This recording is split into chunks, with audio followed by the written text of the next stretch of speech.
The World Series starts on Friday, so we have a few days leading up to it that we'll talk about it on Red Sox Now, presented by FanArch, here on the Good YT YouTube. Mike Antonellis on social at the Radio Mike, and we plunging towards 2,100 subscribers. We thank you for that. Please subscribe. We have a lot of people that do watch that don't subscribe, but it helps. It just does. So if you could subscribe, comment, and like, we appreciate it. Happy first night in the NBA. The Celtics play tonight, so good luck to the Celtics on their new year. Luka had a huge game for the Lakers, not surprising. I know we get some Laker fan, and it leads right into what are your predictions?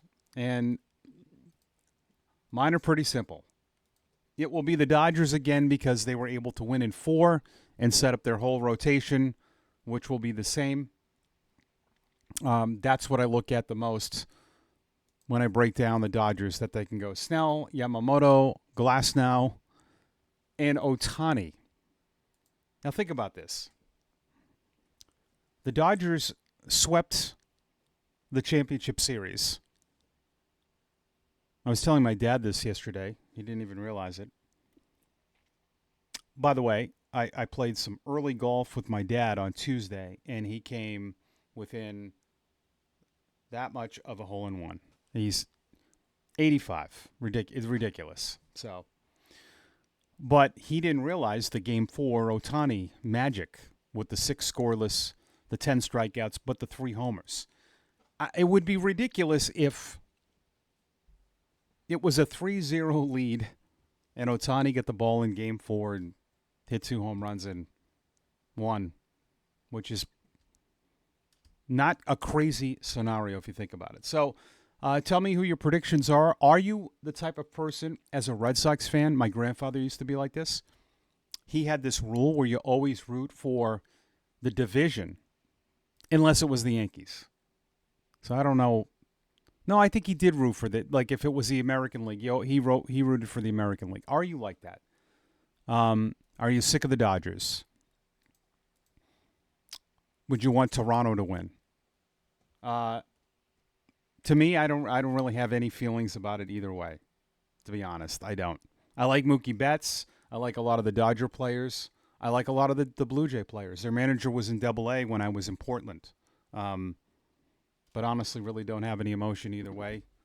So we'll see. Should be a lot of fun.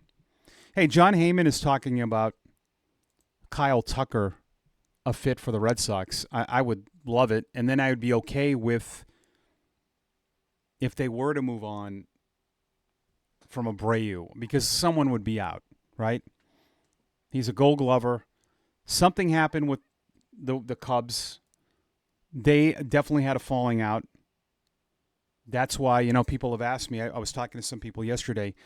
What happened with Houston? Well, it was simple with Houston. They don't pay players. That's just the way they roll. So they got out of that contract, which wasn't a lot, and they wouldn't give him a long-term deal. He was hurt in 24, which I get, which everyone's going to obsess about the injuries. I don't care. I don't care about it being an 8 to 10-year deal. He's 28. He's as close to a 5-tool player that you have, that 5-tool player are tough to find. He can hit for average. He's got power. He can run. He can throw. He is a complete player. And I don't care about him breaking down. I don't care about a long commitment. I would love it. We'll see. The Cubs, I've been reading. So what I do is I immediately go to the Cubs beat writers, and they said that there was some falling out with his injury, and it wasn't a good match because it's crazy because $16 million is what he made last year. And John Heyman's saying he's looking for 10 years at $35 million, which I don't think that $350 for a guy like that.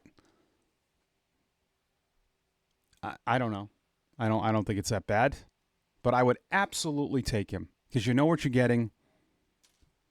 And I think he'd be, come on.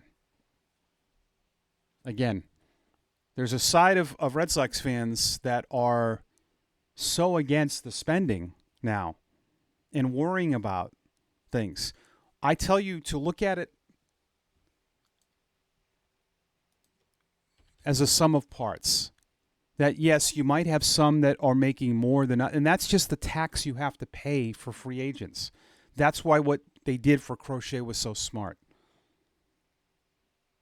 But you have players on your team that are going to be at a high level that aren't making a ton of money. Crochet's one of them for the type of player he is. Even Bayo, right? You've got Narvaez, Anthony. Your outfielders don't make a ton of money. So you have players on your team that aren't making a ton of money that perform well. So I don't care if maybe one contract's out of whack.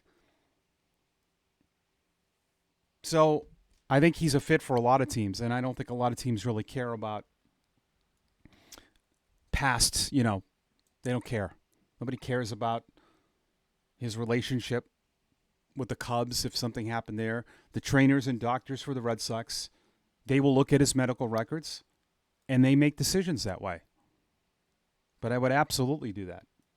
Now, he's going to be a sought-after free agent. I thought, when John Heyman reported this, Heyman and Boris are tight. John gets a lot of his stuff from Boris and throws a lot of things out there. So I assumed that Tucker was a Boris guy, but he's not. But he was first on that. And I would love, star player. Sign me up.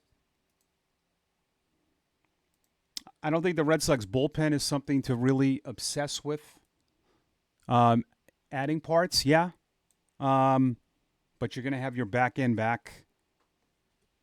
Chapman, Whitlock, still think Slayton is going to, in the long run, the stuff is off the charts. Tough year being hurt. Weissert at a lower level still gives you a lot of innings. You know what you got there. Do they bring back Justin Wilson? Matz? Probably not. Bernardino.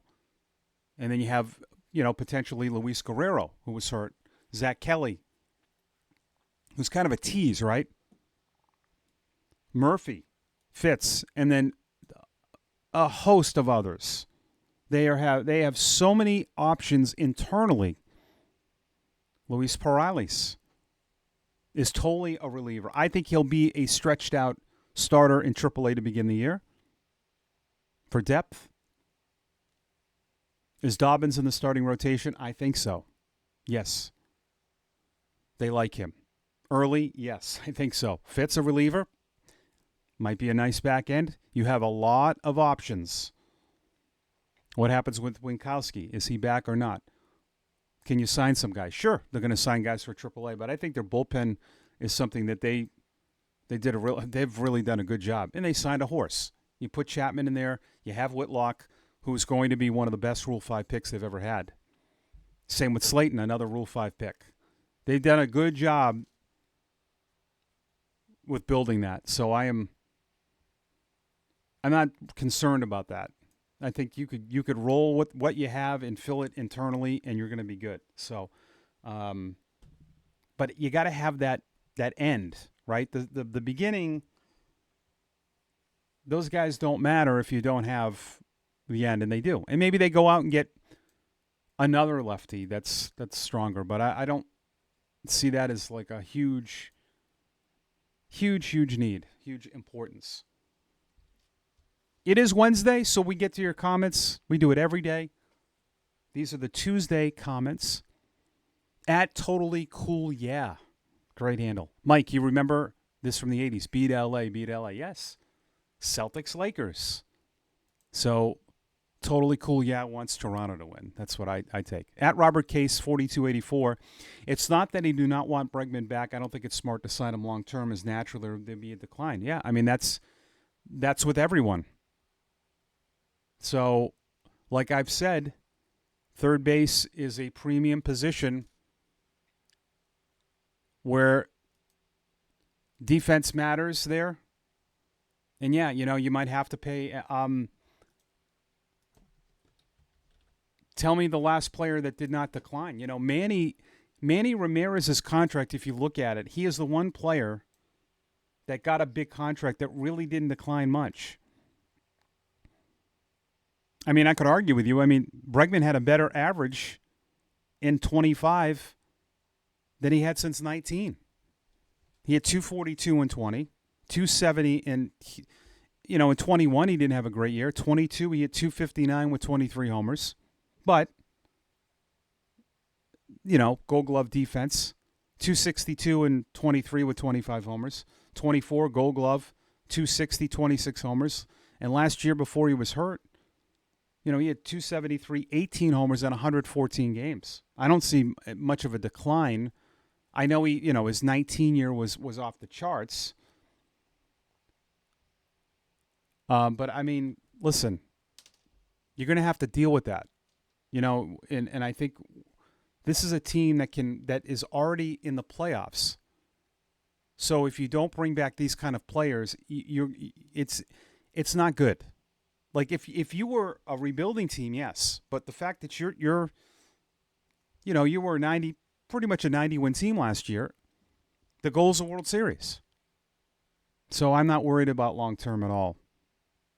At limited edition sports cards, put Meyer at third, number 2 pitcher, and a real first baseman pass on Bregman. Yeah, I just don't understand that thinking. I mean, I'm going to disagree with you. That first base is not a priority position for me. And Meyer, it's interesting. Meyer's been hurt more than Bregman, and he's in his 20s, and he's had back and side issues. Yet we're so confident to just hand the keys over to him because he filled in nicely last year. That plan to me just, I don't know. It just seems weird. I know I'm harping on this, but it's weird how many people don't want them to spend money now and just put a guy that barely played last year at third base. That just seems like when you have a proven commodity. But, giving Alonso a horrible first baseman, 30 years old, 7 years is what he wants. And then you're going to get a number 2 pitcher, how? You're going to trade and then give him and then have no third baseman? I mean, that's a weird plan to me. You keep Bregman. You figure out first base. You sign a pitcher. And you sign Tucker. That's what I would do. We'll see. There are unlimited options, but I'm not going to start with the Bregman thing. It's just like I said on Monday. It's going to keep going like this, where it's going to get more ridiculous and ridiculous. Where it's like, forget it, we don't want him, and then we want him. It's just going to keep going back and forth. Everyone's going to change their mind 100 times. You know what you have there. I don't want to see a Pablo Sandoval type of situation. And again, before we head out, why did that happen? It was because you put your all your chips in on Sandoval. I mean, on Middlebrooks, which he got hurt, and Giacchini, and you had nobody else to play third base. So you got smoked in that deal because you had no leverage.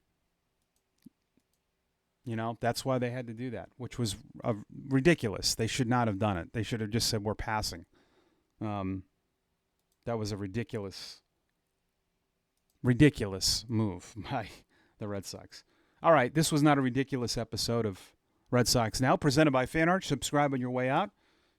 We will do it again on Thursday. We'll talk more about the World Series and maybe some potential coaching moves for the Red Sox and free agents. We'll get to that. Have yourself a great rest of the day. Go Celtics tonight, and as always, go Sox.